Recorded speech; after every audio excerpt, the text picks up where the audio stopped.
L'instabilité des constructions lors d'un séisme peut avoir pour cause un problème de fondation. L'étude du terrain permet de caractériser les propriétés du sol, de qualifier sa nature et d'en déduire l'accélération sismique de référence.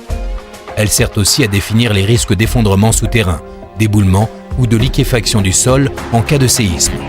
À partir de cette étude, on détermine l'implantation idéale ainsi que les principes de réalisation des fondations de la maison qui devront peut-être aller chercher le substrat rocheux à travers les couches fragiles ou trop meubles.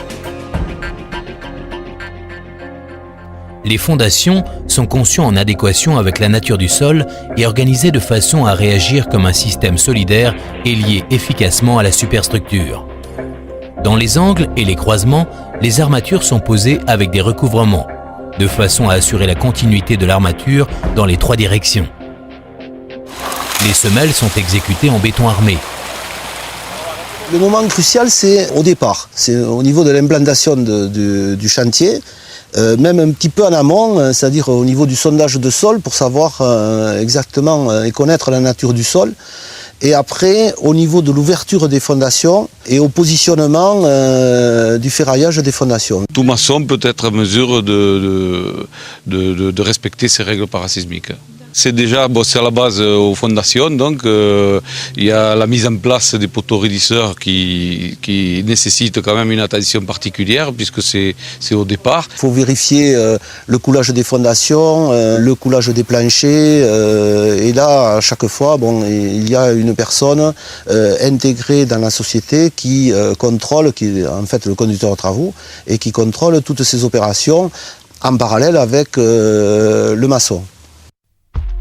Afin de limiter l'impact des efforts subis lors du séisme, des chaînages horizontaux et verticaux sont mis en place pour former un réseau tridimensionnel fermé.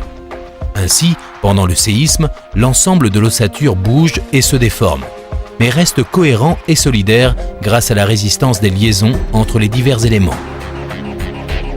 Ce qu'on appelle un chaînage, c'est de relier tous les éléments structurels de la maison les uns aux autres. C'est-à-dire que plutôt que d'être empilé ou juxtaposé, tout est parfaitement vissé un petit peu comme un pont précontraint et fixé sur ses piles. Donc le but du jeu, c'est que la maison devienne une structure indéformable ou le plus indéformable possible. C'est-à-dire que s'il y a un séisme, la maison se déforme, et à partir du moment où tous les éléments sont attachés les uns avec les autres, il y a des déformations, des fissures qui vont se produire, mais la maison ne va pas tomber. Si par contre chaque élément est indépendant, si vous avez un séisme qui a tendance à faire un effet de cisaillement important, la maison peut se casser la figure et s'écraser les pièces les unes sur les autres. Donc le but du jeu, c'est d'éviter ça. L'intérêt, c'est de proposer au client une qualité, de rassurer le client et de lui livrer une maison qui sera vraiment aux normes parasismiques et qu'il soit quand même en sécurité dans cette maison. Il faut être un petit peu humaniste pour comprendre que si on ne respecte pas les règles parasismiques, une maison risque de s'effondrer sur ces gens-là et de faire énormément de victimes. Donc c'est une prise de conscience, et cette prise de conscience, il faut que tout le monde l'ait, quoi. La base des poteaux est ouverte en partie afin de vérifier la continuité du ferraillage.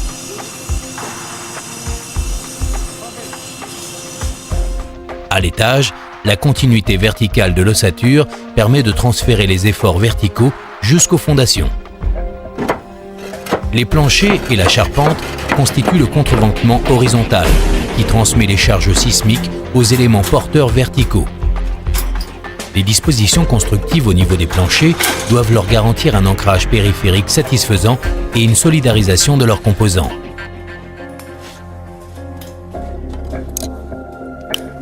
Donc les principaux points, c'est bien les angles, puisque quand on a un phénomène de tremblement de terre, les angles s'effondrent avant tout.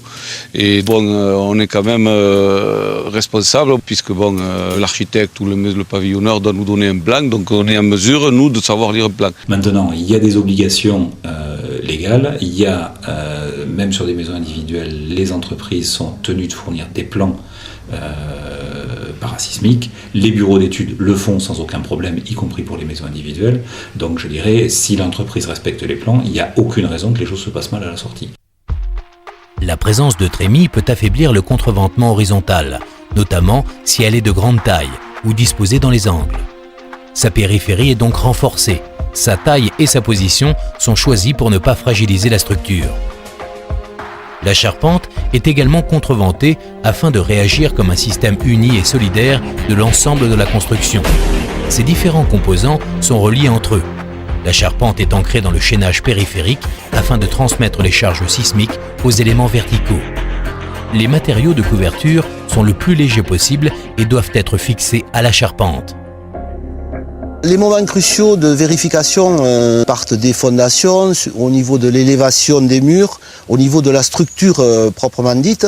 Mais après, nous avons un contrôle au niveau de l'ancrage de la charpente, des contreventements de la charpente et de la mise en œuvre de la charpente qui, elle aussi, doit respecter des règles parasismiques qui nous sont fournies par le fournisseur de charpente. Les ouvertures constituent des points de fragilité au niveau des murs. La fissuration des façades s'amorce généralement aux angles, qui sont un lieu de concentration des contraintes.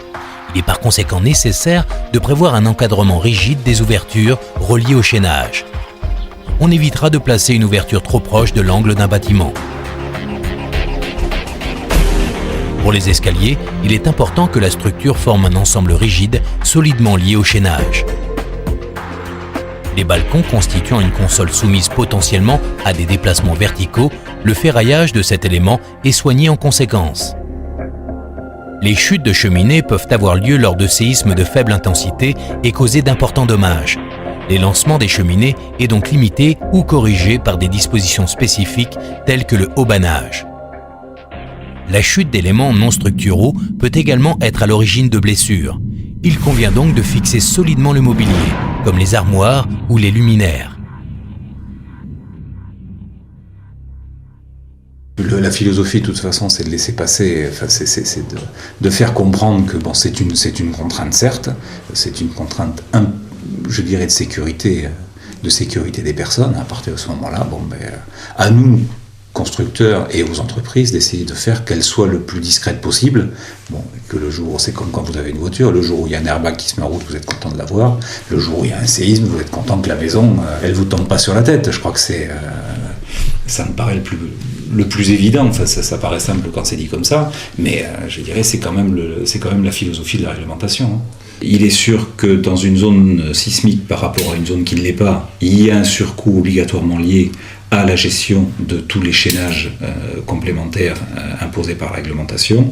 Maintenant, si la conception de la maison est, je dirais, gérée dans son ensemble, le surcoût n'est pas un surcoût énorme.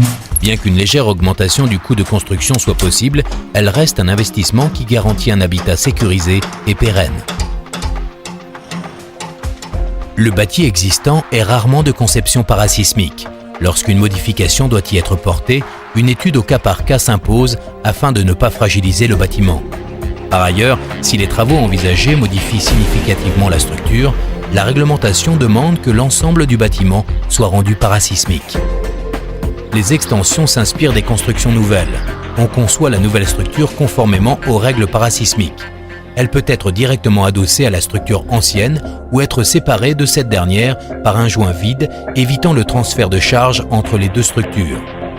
Dans le cas des maisons individuelles, les extensions par surélévation imposent que l'ensemble du bâtiment soit rendu parasismique, ce qui n'est pas le cas des extensions par juxtaposition.